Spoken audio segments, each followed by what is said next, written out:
friends. Thank you for joining us for one more session of Kardec After Lunch. We're going to be reading from one of Kardec's works, and today's turn is the Medium's book. This is the edition I have on hand, and I suggest you follow along or reading. And for that purpose, you can use a book, you can use an ebook, PDF, whichever the case, or you can also go to kardecpedia.com, open up Medium's book, and if you have this edition of the book, you can open it up on page 129. If you go to Kardecpedia, you can go to chapter 5, Spontaneous Physical Manifestations. We are on item 95. Hello, Mike. Thanks for joining. Love you, my wife. Um, Item number 95, sub-item number 4. And it goes like this. Who has served as your instrument? Oh, Gilda is also together with us. Uh, Thank you, Gilda. And this, let me just recap just a little bit. This is a mediumship session where this group invoked a specific spirit who was known at the time as the Neuer Street spirit, and he was known for throwing rocks at inhabitants of their house and neighbors. So they ask him, "Who has served as your instrument?" And he says, the spirit, "A maid." And the reason that they ask him who has served as his instrument is because for a spirit to be able to act upon matter, um, a medium, willing or unwilling, knowingly or unknowingly, aware of his abilities or her, or not aware of, must still contribute it with their fluid. And they must have, of course, this affinity between spirit and that medium, which is not generic, meaning a medium does not have affinity with all spirits, and knows in the same, the reciprocal is also not true. Uh, Not all not all spirits can have access or have an affinity with all mediums. So in this case, he said he used the fluid, the ectoplasm, the spiritual energy, however you want to call it, of a local maid, local to the area right there. So let's see. Number 5. She has helped you without knowing it? And the answer from the spirit is, oh yes, poor girl. She got scared the most. Number 6. Do you have some hostile purpose? And this is a very important question to ask, to be ascertained, because as we're going to see, because we have discussed this already, but not all spirits who mm, perhaps do something that harm us have necessarily a hostile intent, and sometimes even if they do, we may not be a personal target to them, but just a target of opportunity. So let's see the answer of the question. Do you have some hostile purpose? He says, me? I don't have anything against anyone. But folks who feel they always have to meddle in everything will turn the matter to their own advantage. So, in this instance, he seems to not have a particular offensive objective or have a specific target. But many of us, if we are subject to a implication such as this, we tend to have perhaps a oversized sense of self, and we'll think of, no, this must be directed towards me particularly, and a lot of times not the case. Sometimes it's the place, sometimes it's the time. But let's continue reading. Number 7. What do you mean by that? We don't understand you. And he says, I'm just trying to have fun. But you will study the incident and you have one more fact to prove that we exist.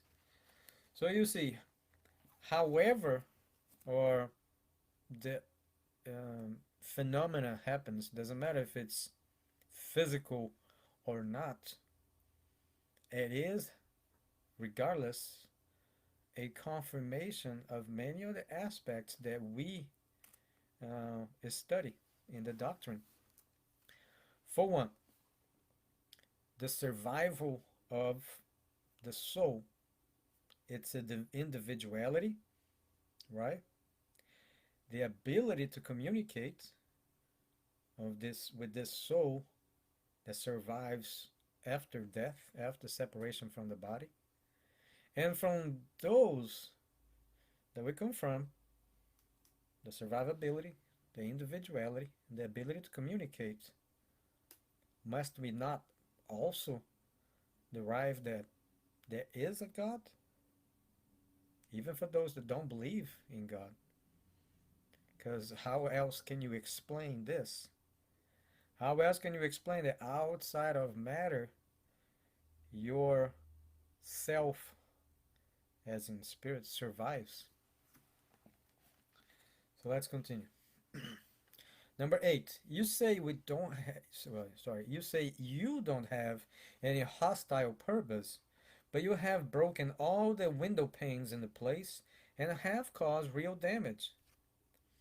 And to answer, he says, that's just a minor detail. Number 9, where did you find the objects you threw around? The answer, they were all over the place.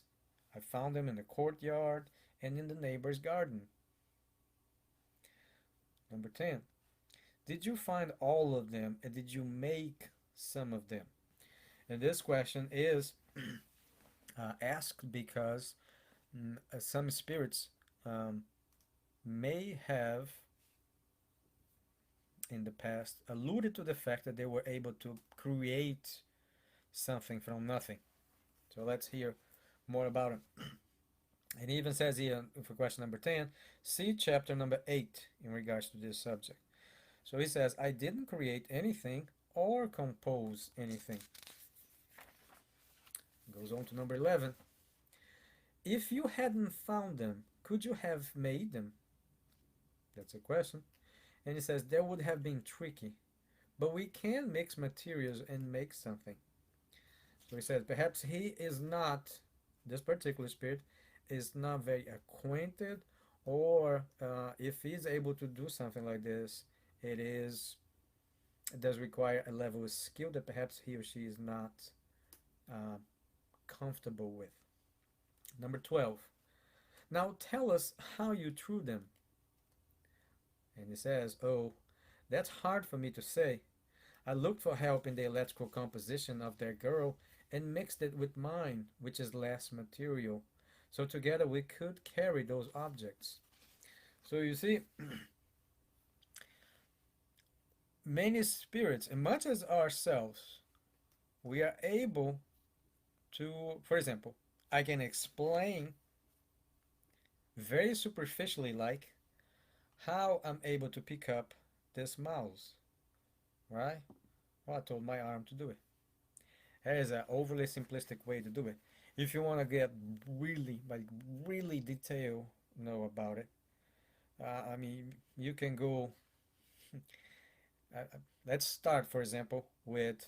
I'm not gonna even say about the identification of the mouse and all that stuff, but let's say my brain sends chemical and electrical signals to receptors, nerve endings, muscles, all this, like all that has to travel to my arm to tell my arm to move, and the arm will move based on also electrical impulses that activate muscles, tendons, and so forth, be able to reach for, and with a force that's strong enough to overcome the gravity that attracts this mouse to the earth, and be able to lift it, right?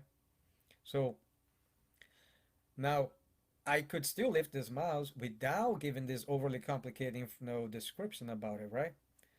Now, so the same happens with the spirit. Once you self detaches from the body, you you are not granted with blissful intelligence, you know, and so what you knew is what you continue to know.